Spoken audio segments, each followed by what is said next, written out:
This is my current setup, and this is my PC. It's an NZXT Prebuilt I bought in early 2022 and it's been serving me well. I have added a few things like fans, a new power supply, RAM, and more storage, but needs a performance upgrade. What really needs to change is the case because it doesn't match my setup's aesthetic at all. Let's shut down my PC and get started.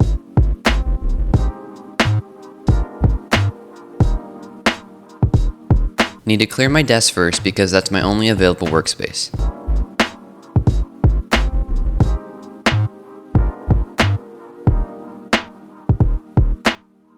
That's a lot better. This will do.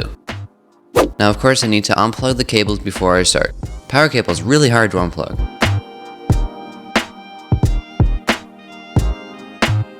It's a lot heavier than it looks. Careful. Fingers, ow. What I am salvaging now is the RAM, storage drives, power supply, and of course my 3060 Ti graphics card.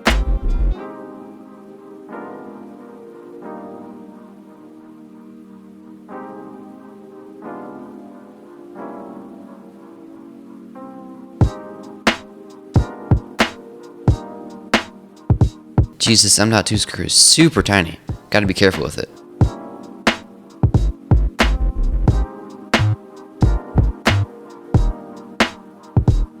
Why is there always one RAM stick that is super hard to take out? Taking out my game storage SSD. And now removing the power supply.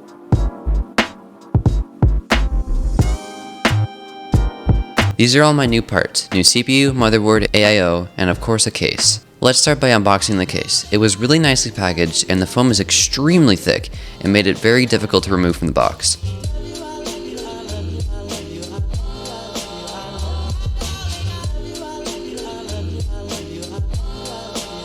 I really like the Fractal logo design on the inside of the box. It's a nice touch and makes it feel more premium for some reason.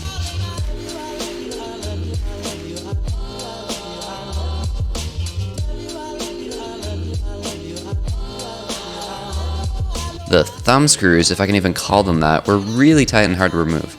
That has to be my main problem with this case. The back side panel was and is just really tedious to get off and on, but overall I love this case. Now it's time to actually build the PC. First, my motherboard, the MSI Pro Z690A Wi-Fi DDR4. DDR4 was important as DDR5 and DDR4 are completely different. There's a CD driver disc? Seriously? This board is pretty bare bones for a Z690, but I got a good deal on it and it has good connectivity and 4 M.2 slots, so I'm happy with it. Taking it out of the anti-static bag, being very careful with it, I placed it on the back of the motherboard's box.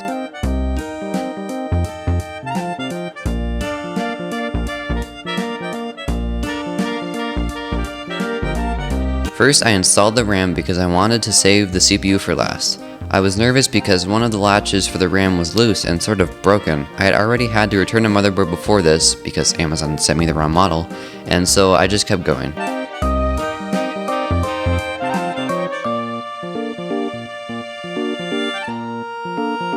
Oh, and of course, the camera battery died. Installing the RAM is super straightforward and easy to do. Of course, there was one stick that was super hard to push in though. Now installing the M.2 was also super easy because there's a little toolless latch system to lock the drive into place.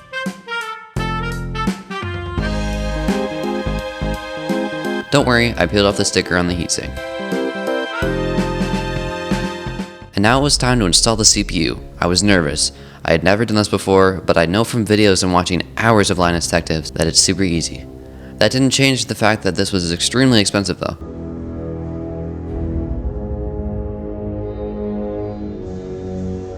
I carefully removed it from the plastic, worried it would fly out, and then I picked it up at the sides.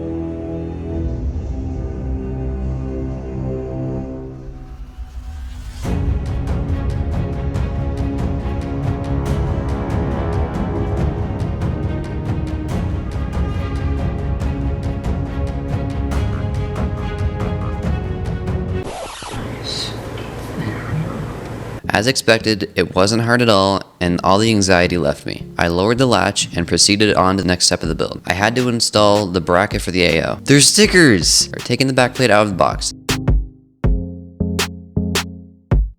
And of course, reading the manual was very necessary as no cooler is the same. The only trouble I had with this was aligning the bracket with the holes on the motherboard.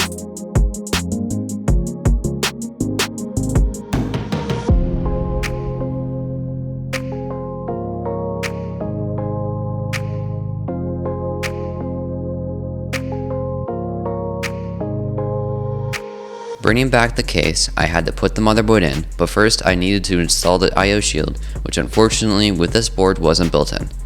This took me a couple minutes because it was quite difficult to align it properly with the case.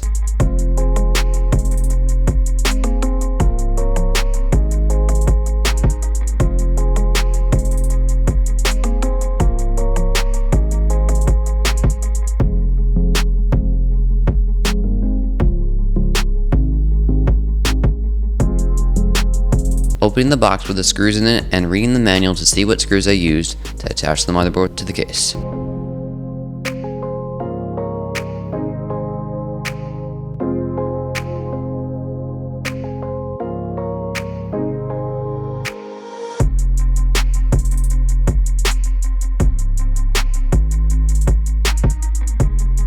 This was a good time to connect the front panel and fan cables, so I routed them through the cutouts accordingly and plugged them into the motherboard.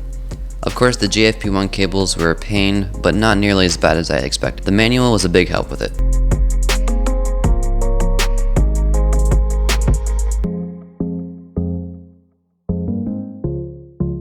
Dummy put the camera behind me while I installed the power supply. This was the view it got. Yep, sorry. This is also the same story for the rest of the cable management. Now it's time for the best part, installing the GPU. I had to remove the brackets and then unlock the latch on the motherboard. Then after aligning the GPU with the PCIe slot, I was able to lock it into place with a bit of force. You're getting all hung up on imaginary problems. You gotta focus on what's real, man.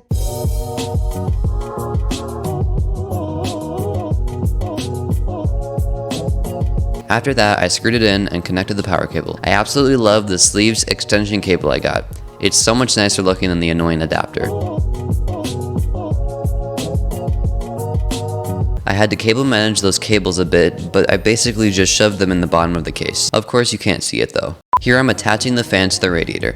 These fans are daisy chainable, which is really convenient for cable management, and if you don't have many fan headers on your motherboard. I however have quite a few, so this wasn't a concern. I still use this to save me some time.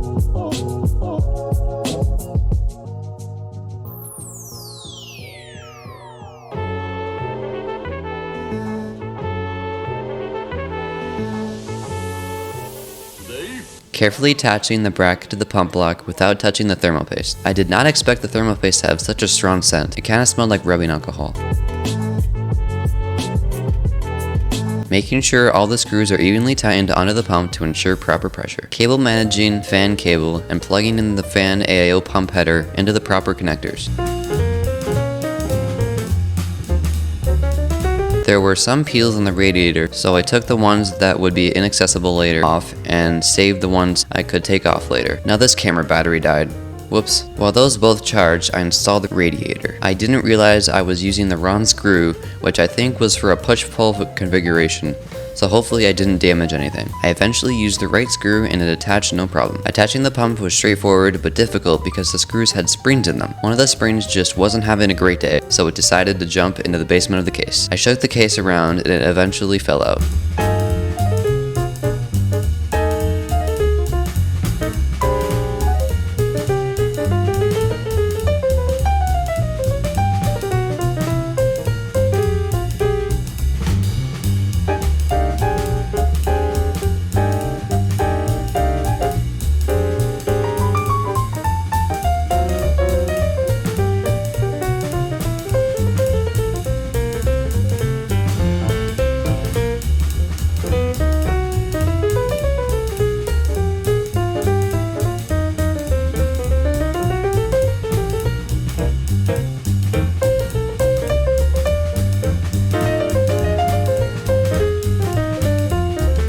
trying to make the tubes look better and also cable managing the fan cables from the AAO.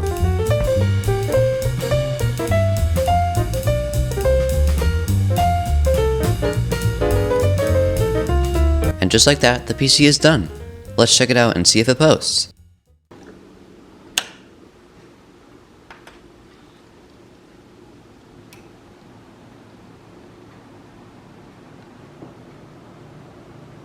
Yay, it works! Windows just has to do its thing and then it's ready to go. Actually, there was one thing I had to do, which was bring the PC over to the modem and hardwire it so I could install Wi-Fi drivers because Windows wasn't letting me in without Wi-Fi. But other than that, it worked right away. Overall, I'm very happy with how this turned out and proud of myself since it only took half a day to build. I'm glad that now I can say I have built a PC.